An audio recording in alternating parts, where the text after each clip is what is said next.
Assalamualaikum warahmatullahi wabarakatuh. Kaifa halukum jami'an? Arjukum bil khair walhamdulillah. Bagaimana kabarnya teman-teman semuanya? Semoga teman-teman semuanya dalam keadaan sehat walafiat. Teman-teman semuanya, pada kesempatan kali ini saya ingin berbagi pengetahuan dan apa yang saya ketahui terkait dengan metode dalam penerjemahan seperti itu. Nah, kalau sebenarnya kita ketahui bahwasanya dalam proses menerjemah kita membutuhkan beberapa pengetahuan terkait dengan metode, terkait dengan teknik, dan terkait dengan beberapa jenis jenis teks yang ada dalam proses menerjemah. Nah, proses mengetahui tentang itu semua diperlukan bagi seseorang yang ingin menerjemahkan sebuah teks bahasa asing ke dalam bahasa Indonesia ataupun sebaliknya, sehingga nanti produk dari hasil menerjemahnya menjadi produk terjemahan yang baik dan benar. Akan tetapi kalau misalkan menerjemah tapi tidak tahu bagaimana teorinya, bagaimana ilmunya, nanti terjemahnya, kualitas dari produk terjemahnya itu sendiri kurang bisa kurang bisa dipahami oleh pembaca yang ada seperti itu. Jadi, pada kesempatan hari ini kita akan membahas terkait dengan metode penerjemahan.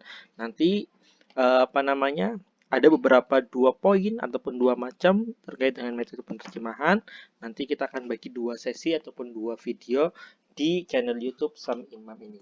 Sebelum kita mulai, jangan lupa untuk subscribe, like, share, dan komen semua konten yang ada dalam channel YouTube Sam Imam.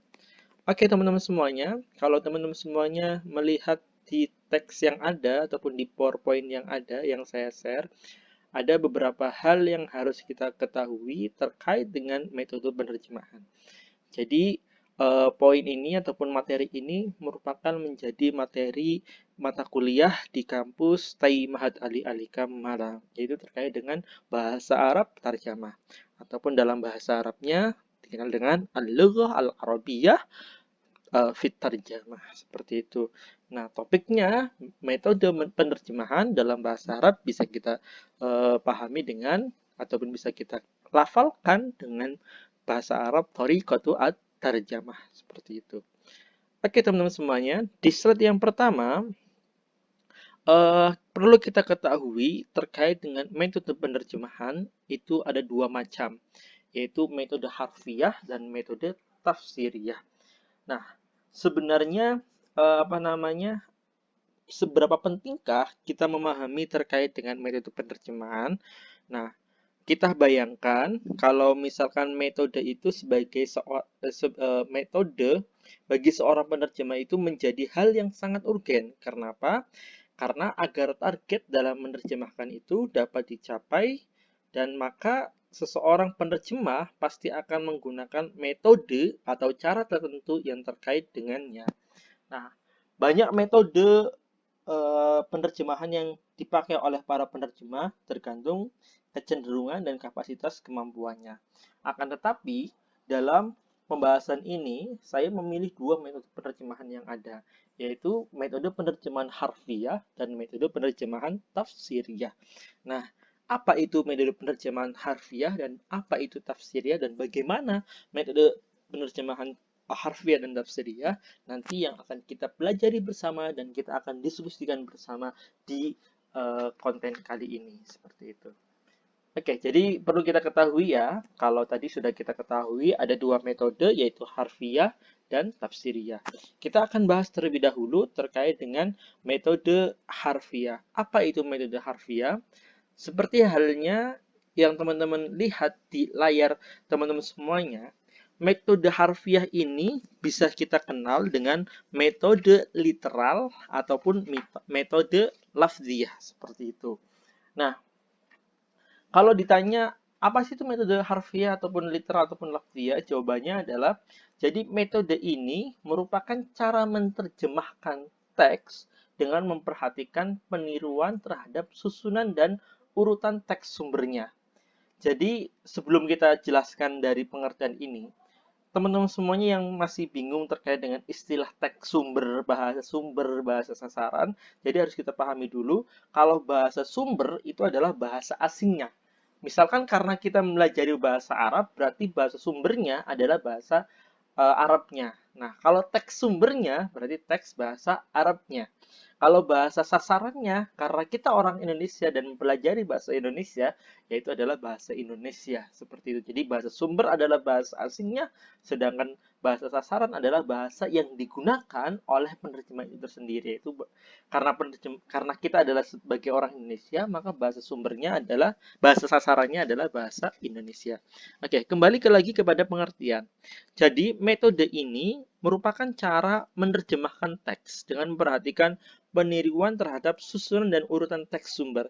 Jadi nanti hasil penerjemahan yang didapatkan itu hampir sama ataupun memperhatikan betul terkait dengan bagaimana susunan dalam bahasa Arabnya, bagaimana susunan urutan teks dalam bahasa asingnya. Nah, nanti penerjemahannya akan hampir sama dengan bahasa sumbernya ataupun bahasa asing tersebut. Kalau kita membahasnya bahasa Arab, berarti nanti penerjemahannya akan sama dengan bahasa Arabnya seperti itu. Di poin yang selanjutnya, ada beberapa hal yang harus kita ketahui terkait dengan metode harfiah ini. Yang pertama adalah yang menjadi sasaran metode penerjemahan ini adalah kata. Nah, kenapa menjadi fokusnya ini sasarannya adalah kata? Seperti yang saya jelaskan di slide sebelumnya, bahwasannya ini kalau kita menggunakan metode ini kita akan meniru bagaimana bahasa sumbernya dari mulai susunannya dan dari mulai teksnya. Maka dari itu kata ini sangat diperhatikan betul. Itu yang pertama. Jadi kita semuanya harus tahu itu. Nah, yang kedua, biasanya langkah yang ditempuh oleh oleh penerjemah adalah seorang penerjemah itu memahami teks sumber ataupun teks bahasa asingnya ataupun teks bahasa Arabnya, kemudian menggantinya dengan bahasa lain sesuai dengan posisi dan tempat kata dalam bahasa sumber. Berarti kalau misalkan kita contohkan, misalkan ada sebuah teks dalam bahasa Arab.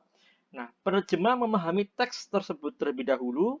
Nah, setelah itu penerjemah menggantinya, jadi mengganti kata per kata yang ada dalam bahasa sumbernya, dalam bahasa asingnya, dengan bahasa lain. Berarti dengan bahasa sasarannya, karena kita adalah orang Indonesia, berarti menggantinya dengan bahasa Indonesia sesuai dengan posisi dan tempat kata dalam bahasa sumber itu tersendiri.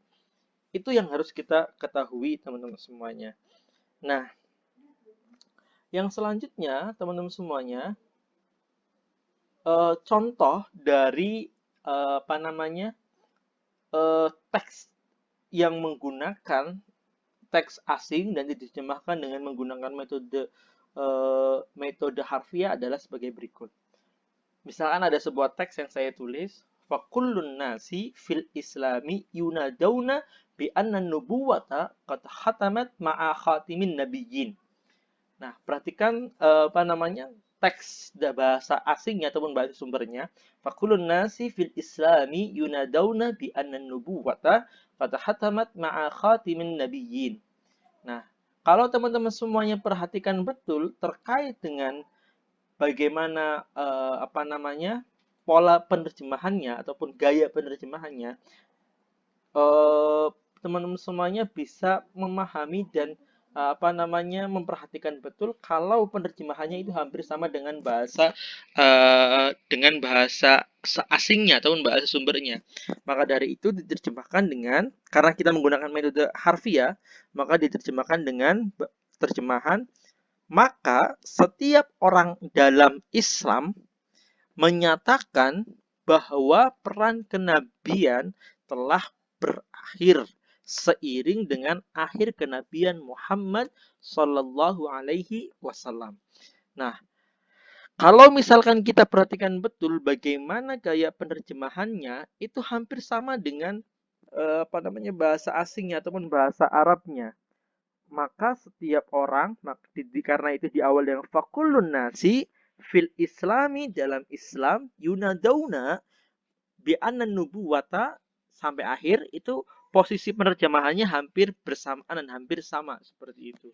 Nah, Ketika ada penerjemahan yang menggunakan penerjemahan seperti itu, maka penerjemahan ini menggunakan model penerjemahan metode harfiah seperti itu. Kalau kita memperhatikan teks dan terjemahannya yang saya tuliskan sebagaimana tersebut, itu maka kita tampak bahwasanya penerjemahan dilakukan secara literal. Kata per kata dialihkan ke dalam bahasa Indonesia. Nah, demikian pula susunan kalimatnya hampir tidak mengalami perubahan yang cukup signifikan. Meskipun demikian, teman-teman semuanya, hasil terjemahan tidak keluar dari arti yang dikandung oleh teks asli tersebut. Secara gamblang, terjemahannya dapat dipahami dengan baik.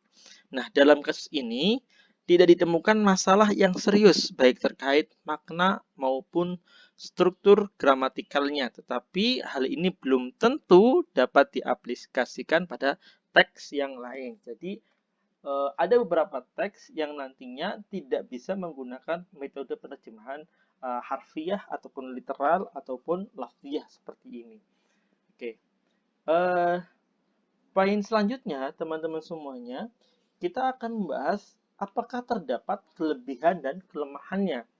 Nah, kalau misalkan kita pahami betul bahwasanya semua metode itu memiliki kelebihan dan kelemahannya. Nah, untuk kelebihan dan kelemahan metode harfiah ini terletak pada satu poin, yaitu kelebihan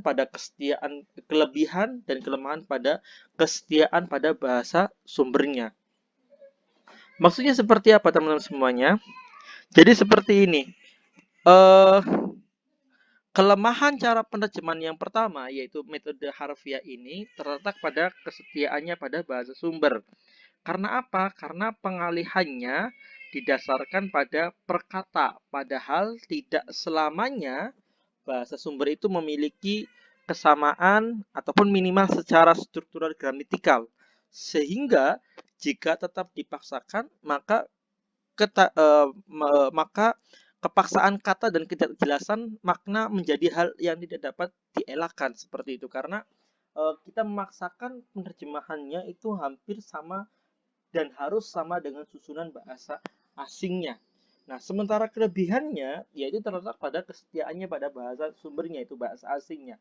Dia hanya menggunakan bahasa Arab dan selamanya menggunakan susunan bahasa Arab dan fanatiknya kepada bahasa asing tersebut ataupun bahasa sumber itu tersebut. Itu merupakan kelebihan dan kelemahan dari metode penerjemahan harfiah. Jadi teman-teman semuanya, nantinya ketika teman-teman semuanya menggunakan metode penerjemahan harfiah dalam proses menerjemah, teman-teman semuanya harus memperhatikan dulu bagaimana teks itu bagaimana teks bahasa asingnya atau teks bahasa Arabnya, apakah bisa nantinya ketika menerjemahkan teks tersebut ke dalam bahasa Indonesia menggunakan metode ini, pemahamannya bisa disampaikan dan pembaca nantinya bisa memahami betul apa yang disampaikan ataupun apa yang diterjemahkan oleh penerjemah seperti itu. Kalau misalkan tidak ada kesulitan dalam proses memahaminya, maka menggunakan metode harfiah ini sangat dianjurkan dan sangat diperlukan untuk teman-teman semuanya. Itu merupakan penjelasan terkait dengan metode penerjemahan pada kali ini. Semoga ini bermanfaat bagi teman-teman semuanya. Terima kasih. Ilal liqa. Nah, arjulakum an-najas. Saya berharap semuanya sukses dalam belajarnya. Akhirul kalam. Assalamualaikum warahmatullahi wabarakatuh.